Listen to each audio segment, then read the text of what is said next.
Have you ever felt a presence that wasn't there?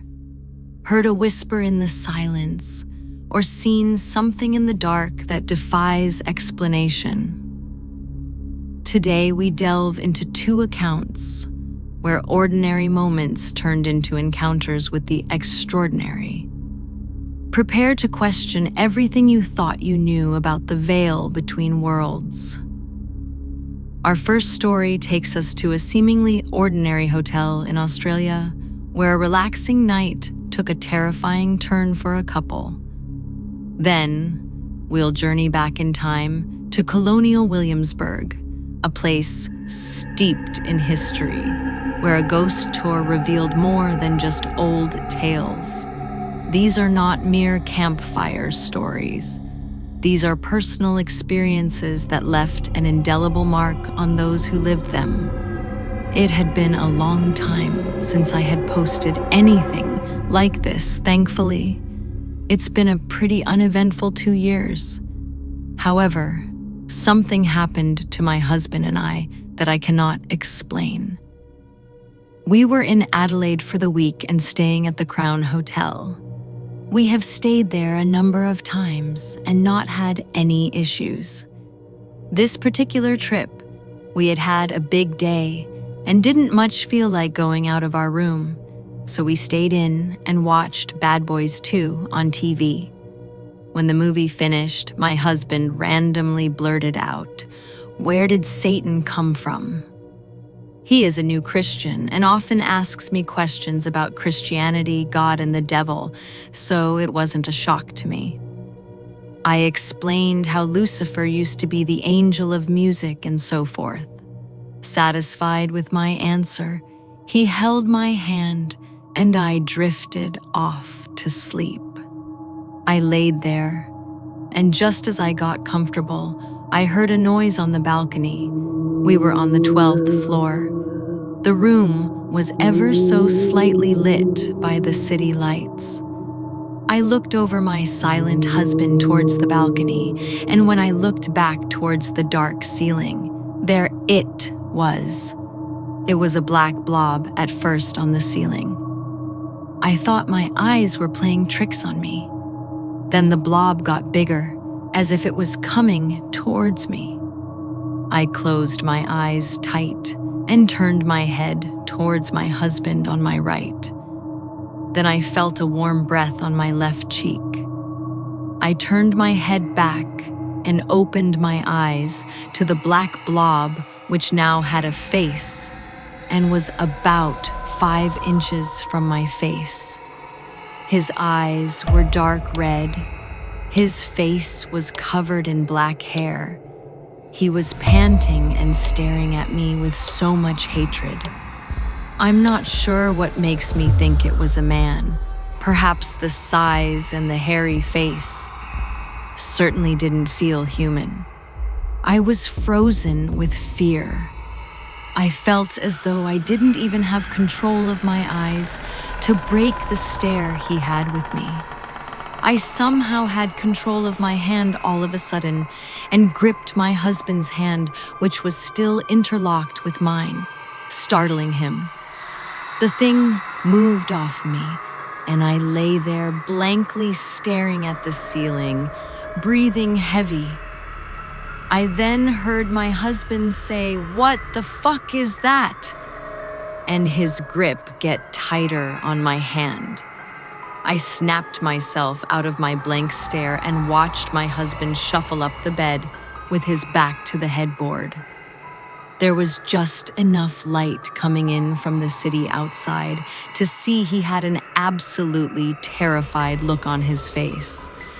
I said to him, "What? What are you seeing?" His eyes were fixed on something moving at the end of the bed. His eyes followed something to the corner of the roof and fixated. He finally spoke to me, eyes still fixed on the corner of the ceiling. "I just watched something come up from leaning over you. It walked in front of the picture to the end of the bed, and it's sitting up there. Can't you see it?" I could not see anything. but he was absolutely freaked. He wouldn't let go of my hands, and I asked if he would pray with me, as it's the only way to make it go. His eyes wouldn't leave that spot on the ceiling as I touched his cheek. Tears were rolling down his face. I have seen him cry once in 5 years. Nothing makes him cry. We prayed together and he said he couldn't see it anymore. We had a bit of trouble going to sleep that night. This was the first time my husband has ever seen anything. Safe to say he believes me now. He gets goosebumps when he tells people what happened that night.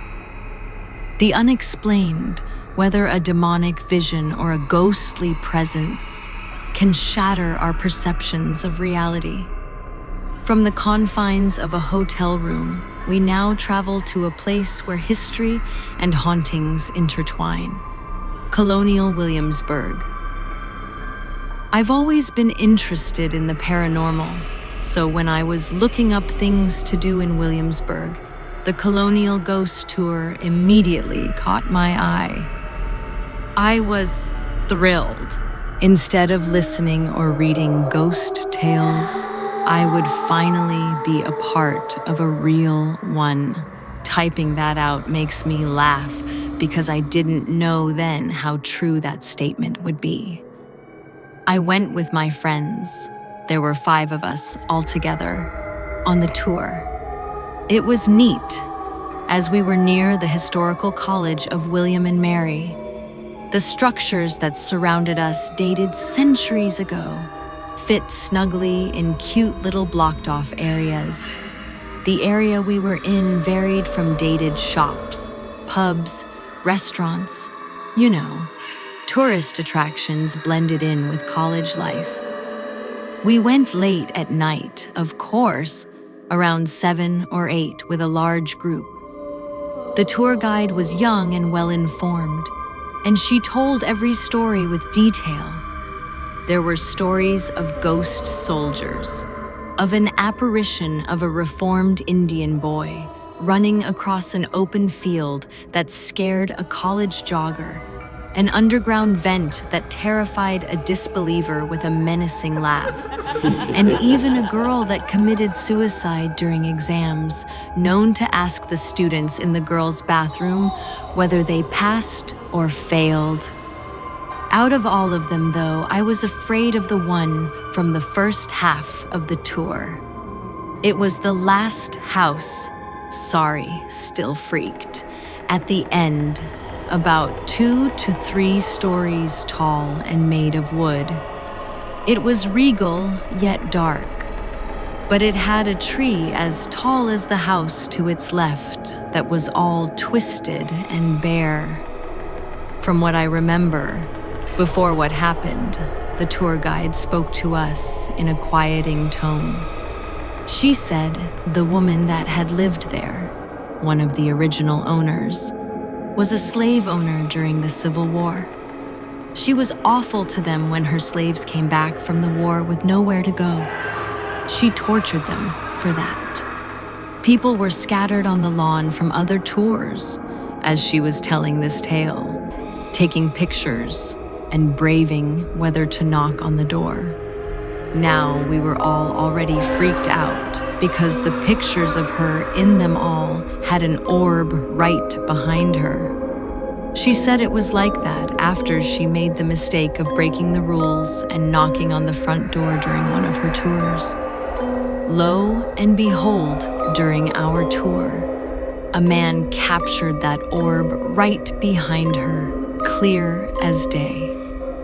While our group of 20 lingered outside of this house, I am growing increasingly uncomfortable. I didn't know why, but I kept looking up at the side of the house we were facing while everyone is still talking about it.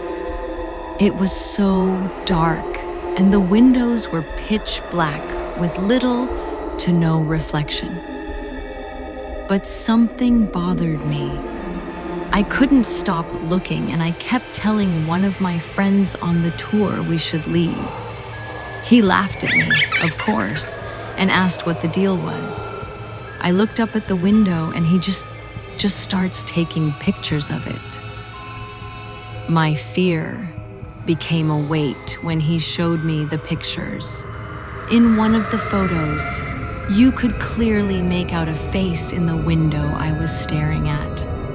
It wasn't fully distinguishable, but there it was. That was it for me. Our group cut in half, and we went to talk to the tour guide as we walked on to the extended tour. She quietly looked over the photos we showed her with interest, and without missing a beat, she goes, "Actually, if you look closely, there are two faces, one up there and one near the windowsill. The second face, the one we didn't see before, was the face of a child. The only question was it the one who died falling from the tree? Or was it the child known to follow her slave mother around?" I slept with the lights on at the hotel that night. I've never questioned the paranormal since. These stories, though different in their setting and specifics, share a common thread: the undeniable impact of the unexplained. They challenge our beliefs and force us to consider what lies beyond the ordinary. Have you ever experienced something unexplainable? Share your stories in the comments below. Don't forget to like, subscribe, and hit the bell for more mysterious tales.